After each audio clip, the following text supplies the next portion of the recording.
ஒரு மீட்டிங்காக கோயம்புத்தூர் போயிருக்கிறேன். ஆனால் ஈவினிங் மீட்டிங், மார்னிங் போய் ரீச் ஆகுறேன். ஆண்டவர் ஜெபிக்க ஏவிட்டே இருந்தார்.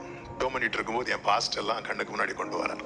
மினிஸ்ட்ரிக்கு வந்த ஆரம்பத்தில் எங்கள் சர்ச்சில் யாரும் இல்லாதப்போ தனியாக மேடையில் போய் நின்று நான் வர்ஷிப் பண்ணுறது போலையும், என் முன்னாடி 100 பேர் இருந்து அதை கேட்டு கை தூக்குங்கன்னா கை தூக்கி ஆராதிக்கிறது போலையும் இப்படி எல்லாம் ஆக்ட் பண்ணிட்டு இருந்தேன்.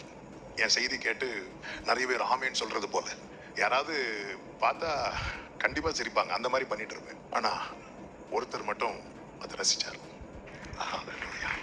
இத ஆண்டவர் அழகான கண்கள் பாட்டு தந்ததுக்கு அப்புறம் கொஞ்சம் கொஞ்சமா வெளியே போக ஆரம்பிக்கிறேன். 4 இடத்துக்கு போயிட்டு மினிஸ்ட்ரி பண்றேன். கோயம்புத்தூர்ல இருக்கும்போது ஆண்டவர் இதை நினைவில் கொண்டு வந்தார். இன்னைக்கு நீ கனவா பார்த்ததெல்லாம் இன்னைக்கு நடந்துட்டு இருக்கு பாத்தியா. ஒரு சம்பவத்தை நினைவில் கொண்டு வந்தார். என்ன அப்படின்னா, பிரதர்ஸ் வாலிபர்கள் சர்ச்சில் சேர்ந்து ப்ரேயர் பண்ணிட்டு இருக்கும்போது ஒரு அண்ணன் வந்தாங்க. அவங்க சின்ன பையனை கூட்டிட்டு வராங்க. ப்ரேயர் பண்ணிட்டு இருக்கும்போது அவன் டிஸ்டர்ப் பண்ணக்கூடாதுன்னு அவன் கையில் ஒரு நோட்டையும் பெண்ணையும் கொடுக்குறோம்.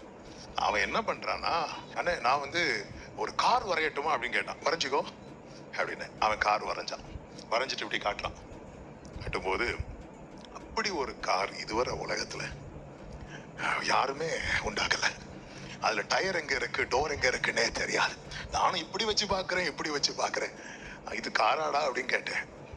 ஆமாண்ணே, எப்படி நல்லா இருக்கா சின்ன பையன் அப்படி சொன்னா நாங்க எல்லாரும் சிரிக்கிறோம். ஆனா ஒருத்தர் மட்டும் சிரிக்கல. யார் தெரியுமா? அவனுடைய அப்பா. நாட்கள் சென்றது, எனக்கு திருமணமானது. எனக்கு ஆண்டவர் ஒரு குழந்தைய கொடுத்தாங்க. மூத்த பொண்ணு ஜாஃபியா. அவளுக்கு ஒரு 2 வயசு 3 வயசு இருக்கும்போது, டேடி நான் பட்டர்ஃப்ளை வரைகிறேன் அப்படின்னு சொன்னான்.